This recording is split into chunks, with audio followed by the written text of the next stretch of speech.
Good morning, everyone. My name is Claudia Strauss. I am one of the client directors in the UK London office, and welcome to our webinar this morning. Thank you for joining us. I'm delighted to introduce this webinar. This is a subject very close to my heart.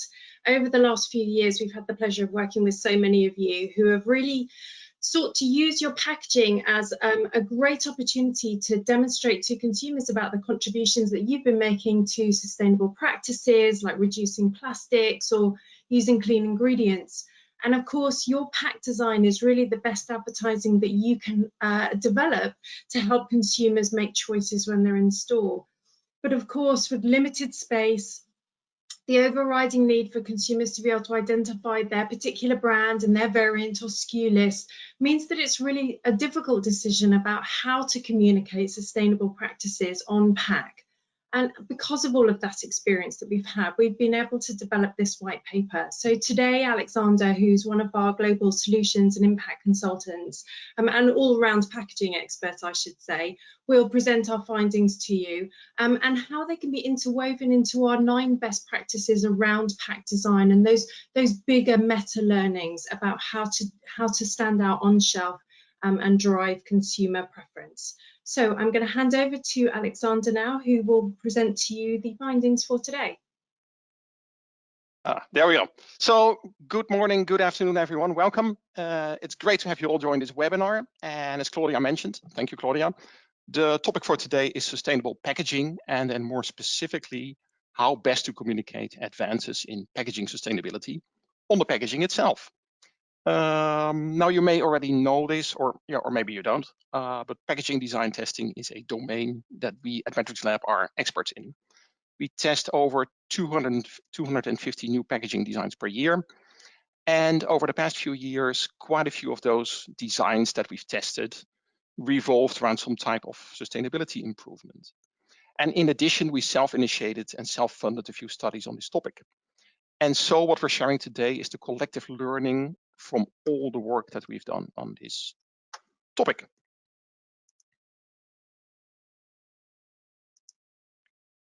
And there we go. So what we think is that it's fair to conclude that consumers are looking for a change. They're looking for products that are healthier and more natural, and beyond product and ingredient health, they're looking for more sustainable packaging solutions. And that's nicely exemplified by the results from a Euromonitor study about the most influential trends in beverages. And what we're seeing on the slide is that consumers are looking for more sustainable packaging alongside sugar reduction and the avoidance of artificial sweeteners as their top 3 future needs in the beverages category. And a very recent McKinsey report on the consequences of the COVID-19 pandemic says that they expect consumer behavior to be sticky after the crisis. We'll see. In particular, the attention paid to product safety, to product health, and its environmental consequences. In other words, they are predicting that packaging sustainability will only become an even greater priority to consumers than it already is today. And it's not without reason that consumers see sustainable packaging as an urgent priority.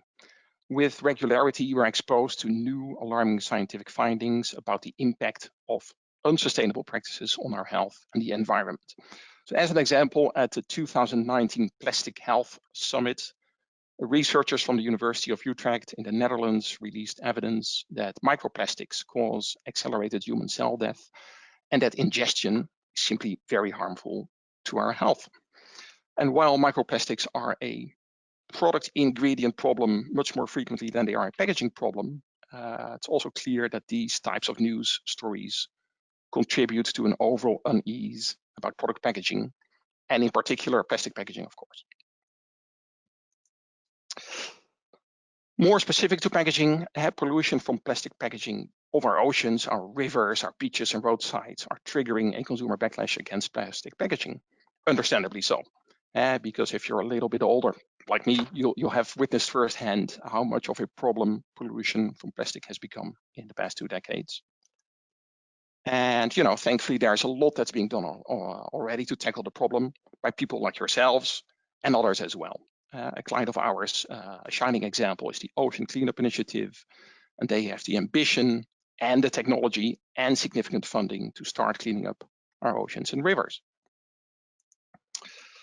And gladly, among our clients, among you, we're observing a wide variety of initiatives towards more sustainable packaging. The most significant or most dominant move that we're seeing in our practice is manufacturers moving from single-use plastics and virgin plastics to PET and recycled PET plastics. Second, elegant solution can be to reduce the quantity or weight of plastics used. Think about concentrates or simply using fewer materials and no longer offering plastic straws and plastic lids as an example. We've seen a few cases, though, of this having a unexpected negative consequence because consumers subconsciously tend to favor bigger and bulkier items. Third, we've seen clients shift out of plastics into paper. Some nice examples from recent examples from our clients include Cadbury in Australia moving chocolate bars into paper and Barilla removing their see-through windows from their paper boxes.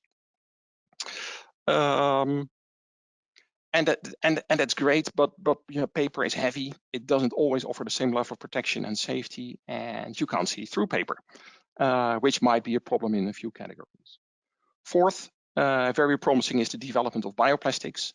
They're now coming to market in greater quantities. Also, we're seeing how new technologies enable the shift from laminated multi-layered materials towards recyclable monomaterials. And in glass, in some markets where they have the logistics in place, we see manufacturers moving more and more from single-use glass bottles towards store-returnable glass bottles. And there are many other forms of and types of sustainable packaging initiatives. So a nice example is this one. Supermarkets in Thailand are abandoning single-use plastics for banana leaves.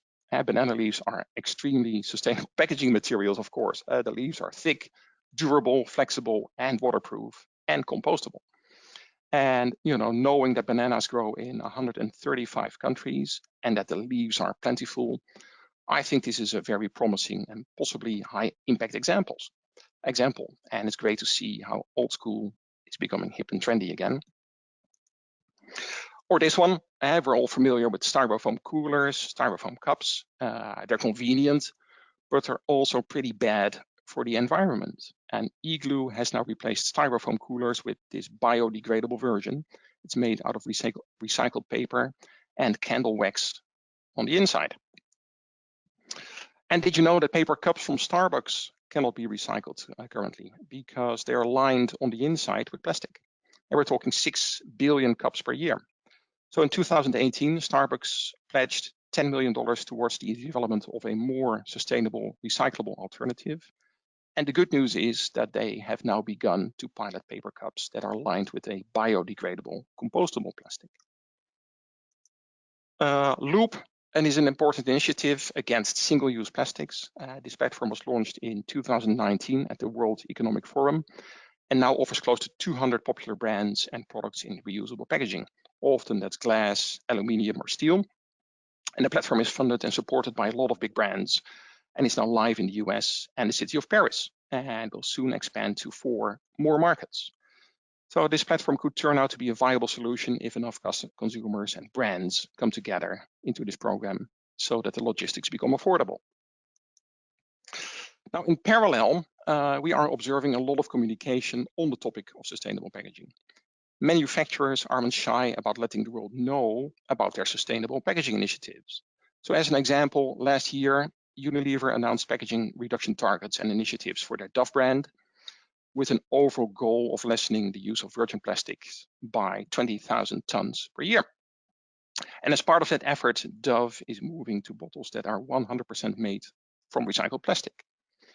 And that is something that they wish to highlight in a new promotional campaign, which included installing this vending machine in Grand Central Terminal in New York. And, you know, we believe that communication of sustainable packaging initiatives is a good thing. Here we're looking at a sizable billboard by Lucozade, and here a print ad from the Coca-Cola company in the UK about how they are moving to bottles that can be recycled in full. And you know what? This type of communication is a good thing, as I said. That's because consumers are eager to contribute to a more sustainable ecosystem, and they want to be informed about sustainable packaging initiatives, as this will allow them to take better informed decisions with regards to shopping, purchasing, consumption, recycling. Yet there are risks associated with communicating sustainability initiatives. So as an example, Coca-Cola's communication of its marine plastics recycling initiative received a bit of a backlash when it was hit by heavy criticism from the Break Free from Plastics Alliance, who essentially and quite effectively pointed out the irony that the marine plastics that Coca-Cola is considerably responsible for is now used to repackage those same products that caused the pollution in the first place, and would now likely end up right back in the ocean. And they call it greenwashing at its finest. And while for Coca-Cola this was a small initiative pilot only, as a brand you would like to avoid that type of negative feedback if and when you are sincerely trying to do the right thing. And so we arrive at the central question addressed in this webinar: how best to communicate about sustainable packaging initiatives on the packaging itself. For starters, let's have a look at this fantastic example of sustainable packaging and the communication of that fact on the packaging itself. So what makes this packaging such a fantastic example is how all the different design elements work together to not only get the sustainability message across, but also to create a very powerful packaging design across the board in terms of visibility, communication, and persuasion. The relevant design elements that you should take note of include how ocean plastic is used in methods sea minerals variants, and not, for example, their grapefruit or their green tea variants, or how the bottle is shaped like a sea urchin, including those characteristic dotted lines, or how the black color signals premium while it's actually made from the cheapest of ingredients, or how the recycled ocean plastics message on the bottle at the bottom is secondary to the communication of the brand and variant and primary product benefit messages, or how that removable whale tag creates in-store standout and a call to action. The only concern that I would have with this design is whether regular buyers of the sea minerals variant can still find it on shelf, considering that the sea minerals variant is normally packaged in transparent plastics with a light blue color. Okay, so the method sea minerals example was just one of the many that we've looked at and that we will be looking at in this presentation. Ultimately, it has led us to the formulation of these 4 best practice guidelines for on-pack communication of advances in packaging sustainability. Well, and you can read from the slide what they're saying. We'll revisit them in more detail at the end of the webinar. What we're saying, number 1 is prioritize product benefit messaging. Number 2, switch in and out. In other words, don't plan on making it a permanent message in a lot of cases. Number 3, amplify your message with icons and claims. And number 4, leverage disruptive material changes as an opportunity for disruptive growth. So what I suggest we do is that we look at the underlying cases and examples first, and then revisit these guidelines at the end of the presentation so that you can better understand them. So, among the largest sustainable packaging trends is the move from single-use plastics to virgin PET and recycled PET plastics. And the question is how best to communicate such a move on the packaging itself. Now we understand how this is potentially a big change to your organization, to your brand, to your clients, and the world at large. And so the question is, should you go with a big and creative message like Head & Shoulders have done here with this design? I mean the design on the right that was launched in early 2019 on a temporary basis at, amongst others, Asda supermarkets in the UK. Well, what we have found is that spontaneous reactions from consumers confirm that, yes, indeed, they welcome the recycling message. But at the same time, this design also triggered some criticism, raising the question whether this particular execution was a smart move. At first, I want to reiterate that the overwhelming majority of consumers had something positive to say about the initiative. However, we also observed a fair amount of questions and concerns in three domains, really. One about how the sustainability message takes away from understanding what this product is about and what it does for your hair. Second, some comments were made about how it made the product and brand look cheap, triggered by the milk bottle association and lack of premium cues on the packaging. And finally, some did not fully trust the claim and were asking for more specificity. And a virtual store test with a virtual shelf purchasing exercise revealed that the sustainability message is coming through loud and clear.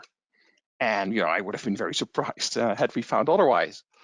But unfortunately, what we also found is that the increase in sustainability perception comes at the expense of product benefit understanding, shelf findability, and quite possibly also a negative impact on sales. And so the question is, if this messaging, this type of messaging isn't working, then what is? Now, what we know about powerful packaging design is that it adheres to these best practice guidelines. You will notice that there are 9 best practice guidelines in total, and that they're organized around 3 main roles that packaging design has to play: visibility, communication, persuasion. And we don't have time to go through all 9 guidelines, but there's one that is particularly relevant in light of the question how best to communicate on the packaging itself your sustainability message.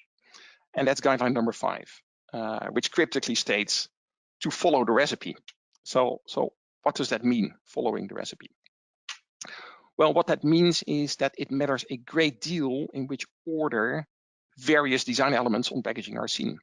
The strongest packaging designs are organized so that the brand is seen first, before a variant indication, and that before a functional benefit, one or multiple functional benefit communication messages, before any RTBs, and that before an emotive end promise, which is typically visualized, and sometimes the design then closes with a call to action. That's the ideal hierarchy, the ideal order, and that's what we mean with following the recipe. And now there's an additional message, which is that your packaging is more sustainable now than it was before. So what we are consistently seeing is that consumers consider packaging sustainability an important but secondary benefit. And I mean secondary to the primary product benefit. And so packaging sustainability messaging is thus ideally only seen after consumers have first taken note of the primary functional product benefits. In other words, the recipe changes, the ideal order in which various design elements are seen is expanded, and sustainability messaging is ideally only seen after consumers have first taken note of the primary functional product benefits. So this new recipe, or the order in which to lay out the various design elements, actually gives us an easy framework for determining the optimum placement on pack of a packaging sustainability message. Let me show you how. I have just shown you how the Dove brand celebrated at Grand Central that they moved to bottles made from 100% recycled plastic. Great. Now that's important news for all of their customers. And so I think that at some point in time, it would make sense for them to add a badge onto their packaging to share the news. So eye tracking on pack is needed to reveal the order in which the various design elements are currently seen. And you can see the results from eye tracking superimposed on the image in the middle. And the numbers represent the order in which the design elements are seen. Consumers will typically look at the brand first, which is Dove, before looking at 2 promises, nutritive solutions, and that iconized healthy hair curl, before arriving at number 4, the functional benefit of this being a daily moisturizing shampoo. And so ideally, the sustainability message isn't seen until after people have first seen that number 4. And that means that a recycling patch is probably best placed towards the bottom, or as an alternative all the way up top, where it would be seen as the very last element. Simple, right? Unfortunately, no, it's not this simple. There is a little bit more to it, but this is a good start. Because the other thing about packaging is that packaging design is like a balancing act. That also goes back to one of those 9 best practice design guidelines that we just looked at. What we mean with a balancing act is that emphasizing one message on pack creates a very real risk of weakening other messages. And that could well be the case for Hellmann's, where on the left, we see the reason to believe of cage-free eggs mentioned in text and a picture, which has been replaced on the right with a recycled bottle message. And what I suspect is that this change, without a doubt, will positively impact sustainability perceptions. But at the same time, it may well take away, because we're missing the photo of the eggs and the text from, for example, design appeal, product taste, and quality of ingredients perceptions, and maybe also premium perceptions. And so this is a real risk, and you should be aware of the fact that adding sustainability messages introduces a risk of distorting the balance. Not always, but we see it happen quite often. And if it happens, what we are typically saying is that it is or can be acceptable in the short term. So if it's a temporary message, okay, that becomes a real problem if the message is intended to stay on for a very long time.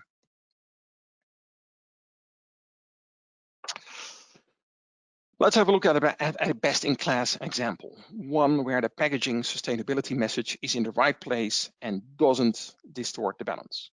So this Sun design communicates the brand first, that's number 1, before the variant, number 2, before product benefits of naturalness and effectiveness, that's number 3 and 5 and 6, before arriving at the packaging sustainability claims, number 7 at the bottom of the pack. And after that, people move on to look at additional RTB messages. Okay. Topic number 3, let's talk about the role of symbols and icons. We know that symbols and icons work very well for communicating product sustainability benefits. On this slide, we're looking at a few strong examples. On the first row, we have icons that communicate bio and organic credentials. On the second row, icons that communicate origin and fair trade credentials. On the third row, icons that communicate sustainable farming and harvesting credentials. And really the only symbol that I've ever seen to not work so well was a bee on a dishwasher tabs packaging, because consumers couldn't make the connection between bees and tabs. And hence our conclusion that icons will typically work well, provided of course that they're easy to understand and that they fit the category context. Now, icons can also play a role in communicating packaging sustainability. And what we've seen is that the combination of an icon and a short, punchy claim can be particularly powerful. So on the left-hand side, we're looking at a few examples of icons and claims that work very well. We're seeing a few well-known recycling icons that are easy to understand, and they go well together with a simple claim that essentially says the same thing as this icon. This is a recyclable packaging or a climate-friendly packaging. In the middle, we're looking at recycling icons that were more difficult to understand. That's those recycling Mobius triangles with a number inside, and we have the round circularity icon that was not fully understood either, maybe because it lacked familiarity. And in addition, we're seeing that claims that make a direct appeal, such as recyclable with your help or help us do the right thing, can be frowned upon by consumers. It's more effective to make an implicit appeal than going with such an explicit direct appeal. And finally, we've seen that any claims in text or through icons that signal a reduction in CO2 from the new packaging are typically not understood and therefore not accepted. And we hypothesize that the link between packaging and CO2 reduction is in general simply too abstract for most people. Now, it's being said that all good things in life come in threes, and so we're often observing in packaging design a triple benefit communication style, as you can see here on this slide. Triple benefit communication can make a packaging design particularly powerful as long as it's simple and clean and clear. And it's nicely done by Signal toothpaste on the left and Carton Door ice cream on the right. Both designs effectively communicate a combination of 3 product and packaging sustainability benefits. Okay, so now moving on to the final of our 4 packaging sustainability messaging guidelines. Let's talk about more disruptive changes. And what we mean with a disruptive change is a change that is where, for example, the packaging material or the shape or the size or the color of the material visibly changes. Those more disruptive changes can offer a fantastic opportunity for repositioning the brand, for setting your brand up for growth. But in order to get that right and prevent it from turning into a negative disruption, there are 2 things that you must do. It starts with understanding what exactly creates a powerful packaging design. I will tell you what that is. That's what you see here. Through advanced analysis of our PACT benchmark database, we have derived that there are 4 key drivers of powerful packaging design. Visibility is the most important one, and then particularly shelf standout. That's people noticing the product on shelf while browsing and shopping. And the ability to find a specific variant from a brand that you're interested in. The 3rd driver is design appeal. And the 4th is how persuasive the communication of product benefits is. So these 4 drivers apply equally to disruptive packaging designs, obviously. And so whenever you are considering a more disruptive packaging design change, you will want to make sure that the new packaging design performs at least equally, but ideally better on one or more of these 4 drivers. So as an example, when this beer brand switched from shrink foil to a cardboard flip top for its 6-packs, we found that actually shelf visibility and the ease of finding the product on shelf both improved from switching to the cardboard flip top, thus setting the brand up for growth. Finally, what if your disruptive new design is a line extension rather than a replacement of an existing design? Let's have a look at this new Echo SKU from the Clorox brand. Now, this is an extension of the existing range, and when looked at individually, this new Echo variant packaging design ticks all the boxes of a powerful packaging design. It has strong shelf visibility, it's easy to find on shelf, because of its color and strong brand recognition. It's an appealing design, and it has a very clear communication of benefits, a mixture of product and packaging sustainability benefits. So it's ticking all those 4 boxes that we just talked about. But it's also a line extension, and in case of a disruptive line extension, 2 additional questions or performance criteria come into play. The first one being brand block visibility.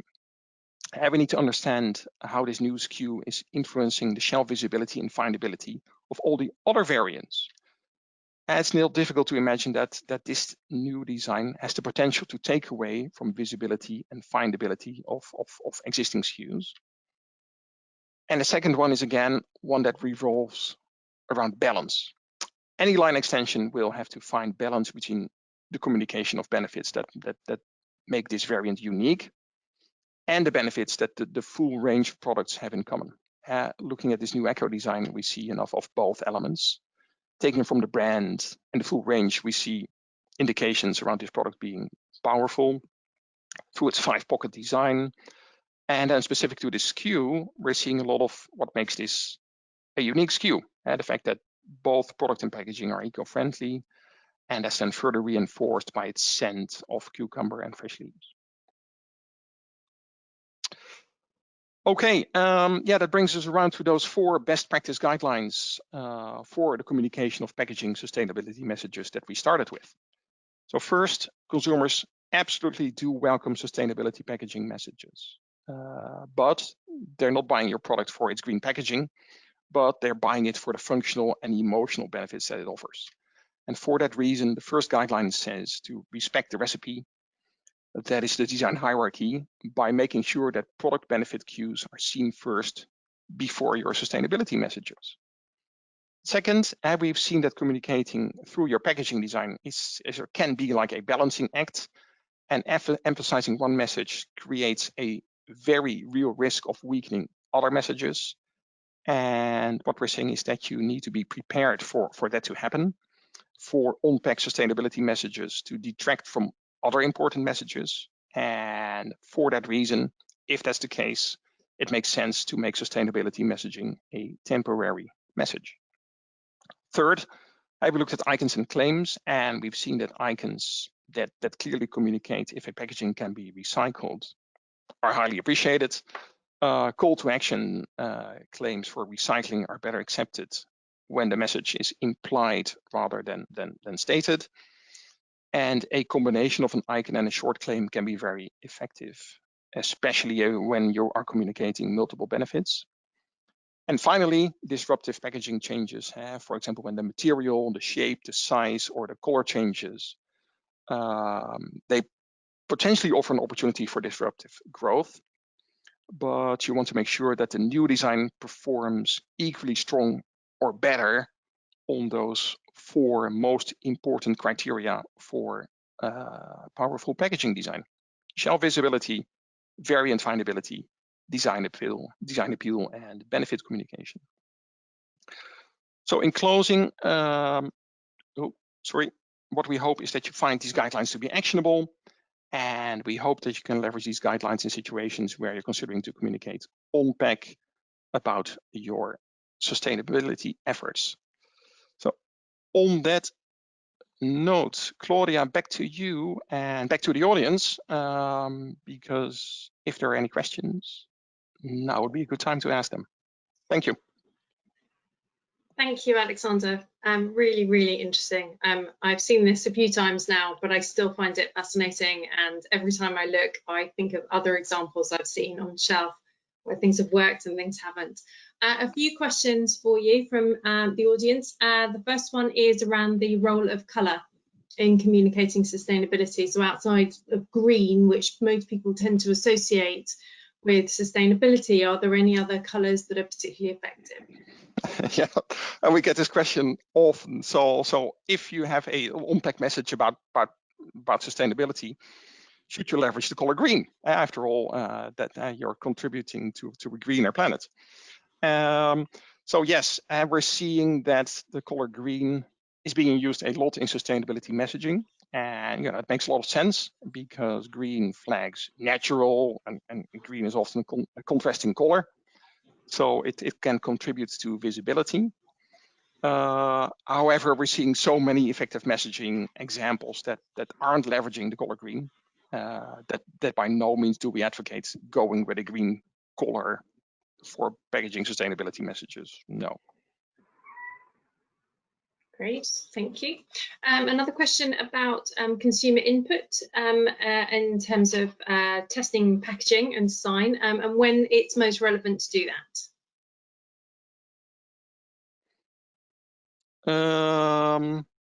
Yeah, so that's a broad question. What I would look at first is how your sustainability change is affecting your packaging design.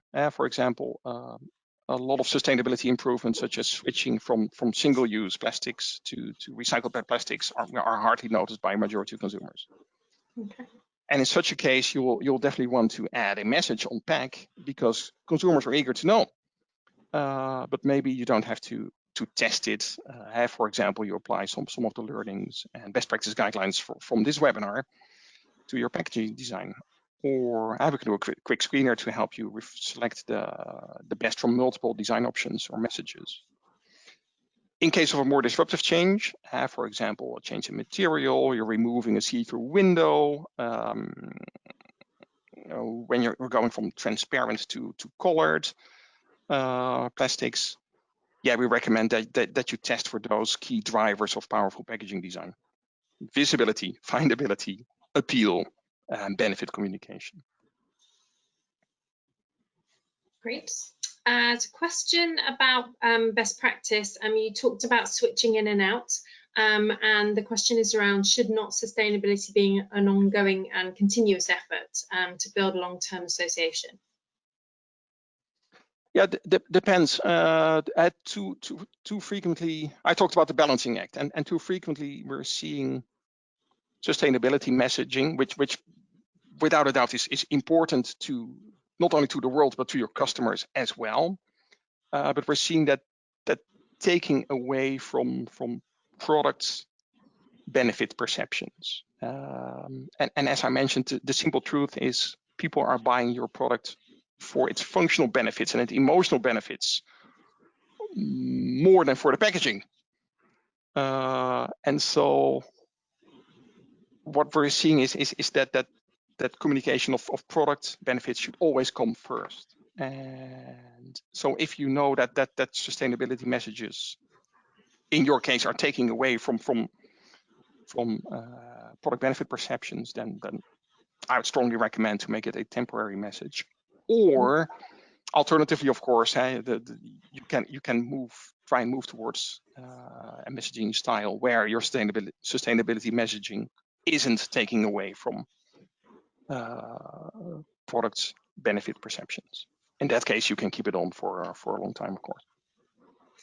And actually that links to another question that's come up about logos and about the fact that obviously, do we think this will change over time as people become more educated about what some of those logos actually mean and they become recognizable? And is it useful for manufacturers to help consumers on this journey and really push the message around logos and what they're communicating? Yeah, no, absolutely. So, so what we've shown today is the situation today, and I would expect that over time, in 2 years from today, new logos may have been developed and fully reached familiarity and understanding of a broad audience. I suppose when we think about the little bunny on beauty and personal care products that people tend to now associate with being cruelty-free, that's a familiar logo, and it's taken a while for people to recognize that, whereas there are some other logos like the 2 arrows pointing out the way, and people aren't actually sure what on earth to do with those at the moment. So there's definitely yeah, that's a nice example. Yeah. Just as an example. A question about text and graphics. So what role do they play into versus form and shape? So it's a sort of semiotic messaging versus the sort of more overt packaging messaging. Yeah. I love that question and that topic. We saw that great example that I love so much from Method, how they are leveraging shape and structure to get a message across, mostly subconsciously. And that hand wash was manufactured from ocean plastics and then shaped like a sea urchin. And the shape can further reinforce the message in a very subtle subconscious manner, is what we've seen. However, changing a packaging shape or structure, it's by no means an easy task, and we recognize that. It can be super expensive, it can be very disruptive to manufacturing processes. So it's simply not always possible. And there's a creative challenge as well, of course. You have to have a good idea and it has to be executed well. So the rewards can be very high, but it also comes with real risk. True. There's a question as well, which is something that I've actually been studying as well, around examples of brands that experiment with new materials and add utility to the product. So, and I think for me, this is really interesting because this is about not just about what we've done to make reduce plastics or care for the environment, but also the bigger platform around repurposing. And that's a really popular consumer trend about how you kind of reuse a shampoo bottle as a pen pot, or planting out innocent use their packaging. You can replant seeds in their packaging because it's cardboard and therefore it's sustainable. So I think there's some nice examples there about that I can think of. But it's the kind of repurposing, which is definitely a big consumer trend as well. So actually knowing that you're not necessarily throwing packaging away, or brands like Splosh, for example, where you're refilling, and Sif as well with refills. There's some nice examples of how sustainability is morphing into more kind of positive action from consumers. Yeah. No, I think that on this topic, the refilling is very promising. That's also what the Loop initiative is all about. Repurposing is, there's of course can be more challenging because, you know, after all, how many pen holders do you need?